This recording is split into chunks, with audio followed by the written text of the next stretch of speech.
Software ആണ്. അങ്ങനെ software ചിലവർക്ക് മാത്രമല്ല, അത് എല്ലാവരിലേക്കും ആ അറിവ് പകരാനും അതാണ് സ്കൂളിലൊക്കെ IT തുടങ്ങിയാണ്. അതുപോലെ തന്നെ നമ്മൾ ഇതിനെ പറ്റിയുള്ള അറിവ് വലുതാക്കാൻ വേണ്ടിയാണ് ടീച്ചർമാർക്കൊക്കെ ഇവിടെ ഇപ്പോൾ 2ാം ക്ലാസ് 4, 6 അങ്ങനെയൊക്കെ എല്ലാ ക്ലാസ്സിലെ ടീച്ചേഴ്സിനും ഈ IT പരിശീലനമൊക്കെ നടത്തിയിട്ടുണ്ട്. അപ്പൊ ഇത് ചിലരിൽ മാത്രം ഗൂഗിൾ നോക്കുന്ന ആമസോൺ അല്ലെങ്കിൽ അമേരിക്കൻ കമ്പനി അവരുടെ കുത്തകയല്ല. നമ്മളെ പോലെയുള്ള അതായത് പഠിക്കാൻ തയ്യാറായി ഈ ഭൂമിയിൽ ജനിച്ച എല്ലാവർക്കും സോഫ്റ്റ്വെയർ ഉപയോഗിക്കാനുള്ള അവകാശമുണ്ട് എന്ന ഒരു ഓർമ്മപ്പെടുത്തലാണ് ഈ ദിനം കൊണ്ട് ഉദ്ദേശിക്കുന്നത്. മനസ്സിലായോ? നമ്മള് റേഡിയോ ഒക്കെ ഉപയോഗിക്കലില്ലേ പണ്ട് കാലത്ത്? ഇപ്പൊ TV ഓൺ ആക്കല്ലേ? അതിൽ പണ്ട് കാലത്ത് നമുക്ക് ഈ ചാനലൊക്കെ മാറ്റാൻ അറിയുമായിരുന്നോ? ഇല്ല. നമ്മൾ പതുക്കെ പതുക്കെ അതിനോട് അട്രാക്ഷനായി അപ്പൊ നമ്മൾ പഠിച്ചു. അതുപോലെ തന്നെ ഈ ഗൂഗിൾ സെർച്ച് ചെയ്യുക, അതൊക്കെ ഇവിടെ മിക്കവർക്കും ഗൂഗിളിൽ നിന്ന് അറിവ് കിട്ടാത്ത, നോക്കാറിയാത്ത എത്ര പേരുണ്ട്? ഗൂഗിള് നോക്കിയിട്ടേ ഒരു കാര്യത്തിനെ പറ്റി കിട്ടാൻ 99% ആൾക്കും കിട്ടും. അതെങ്ങനെയാ വന്നത്? ജനകീയവൽക്കരിച്ചു. അതായത് ഒരാൾക്ക് കിട്ടിയ അറിവ് മറ്റുള്ളവർക്ക് പകർന്നു കൊടുക്കാതെ ഇരുന്നാൽ കിട്ടുമായിരുന്നോ? അപ്പോ ഇതിനെപ്പറ്റി കൂടുതലായിട്ട് ഈ പ്രതിജ്ഞയിൽ നന്നായി സെപ്റ്റംബർ 20 ലോകമെങ്ങും സോഫ്റ്റ്വെയർ സ്വാതന്ത്ര്യ ദിനമായി ആചരിക്കുന്ന ഈ വേളയിൽ നമ്മൾ ഓരോരുത്തരും സാങ്കേതിക വിദ്യയുടെ വെറും ഉപഭോക്താക്കളല്ല, മറിച്ച് അതിന്റെ ഭാവി ശില്പികളാണ് എന്ന് തിരിച്ചറിയുന്നു. ഒരുമിച്ച് നമ്മൾ ഒരു പ്രതിജ്ഞ എടുക്കുന്നു. എല്ലാ പുരോഗതിയുടെയും അടിസ്ഥാനം മനുഷ്യൻ പലപ്പോഴായി സ്വായത്തമാക്കിയ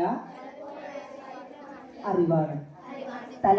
തലമുറകളിലൂടെ കൈമാറി വികസിച്ചു വന്ന ആ അറിവ് ഉപയോഗിക്കാനും മെച്ചപ്പെടുത്താനും കൈമാറ്റം ചെയ്യാൻ, സ്വതന്ത്രമായി ഉപയോഗിക്കാനും ഉപയോഗക്രമത്തെ കുറിച്ച് പഠിക്കാനും അതിൽ മാറ്റം വരുത്താനും സാധിക്കുന്ന സോഫ്റ്റ്വെയറുകളാണ് സ്വതന്ത്ര സോഫ്റ്റ്വെയർ. സ്വതന്ത്ര സോഫ്റ്റ്വെയറുമായി ബന്ധപ്പെട്ട ലോകവ്യാപകമായ ആഘോഷമാണ് സോഫ്റ്റ്വെയർ ഫ്രീഡം ഡേ. വീട്, വാണിജ്യം, വിദ്യാഭ്യാസം തുടങ്ങി എല്ലാ മേഖലകളിലും നിലവാരമുള്ള സ്വതന്ത്ര സോഫ്റ്റ്വെയർ ഉപയോഗിക്കുന്നതിന്റെ ഗുണങ്ങളെ പറ്റിയും നന്മയെ പറ്റിയും ലോക ജനതയെ ബോധവൽക്കരിക്കുകയാണ് ഈ ദിനാചരണത്തിന്റെ ലക്ഷ്യം. നന്ദി. കമ്പ്യൂട്ടർ സയൻസിന്റെ പിതാവ് ആര്? Alan Turing. കമ്പ്യൂട്ടറിന്റെ മസ്തിഷ്കം എന്ന് അറിയപ്പെടുന്നത് CPU, സെൻട്രൽ പ്രോസസിംഗ് യൂണിറ്റ് അല്ലേ? CPU. മൗസ് കണ്ടുപിടിച്ചത് ആര്?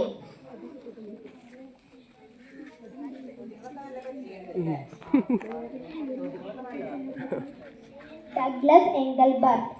വിഷ്വൽ ഡിസ്പ്ലേ യൂണിറ്റ് എന്ന് അറിയപ്പെടുന്ന കമ്പ്യൂട്ടർ ഭാഗം.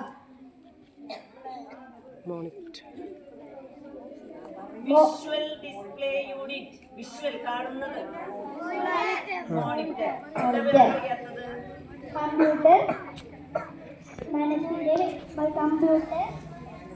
മനസ്സിന്റെ വേഗത അളക്കാനുള്ള യൂണിറ്റ്. മിക്കി.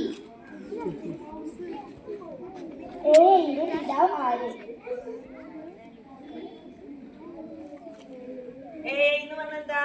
Artificial intelligence.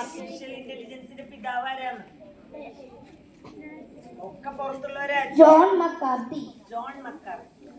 ഗൂഗിളിന്റെ സ്ഥാപകൻ. Larry Page and Sergey Brin. സിപിയുവിന്റെ പൂർണ്ണരൂപം എന്താണ്? Central processing unit. സിപിയുവിന്റെ പൂർണ്ണരൂപം, full form of CPU. Central processing unit. Central processing unit. ആദ്യത്തെ കമ്പ്യൂട്ടർ വൈറസ്.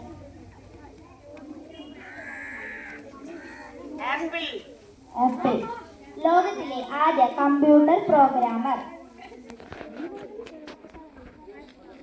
അഡ്ബൈറോൺ ലോറൻസ്.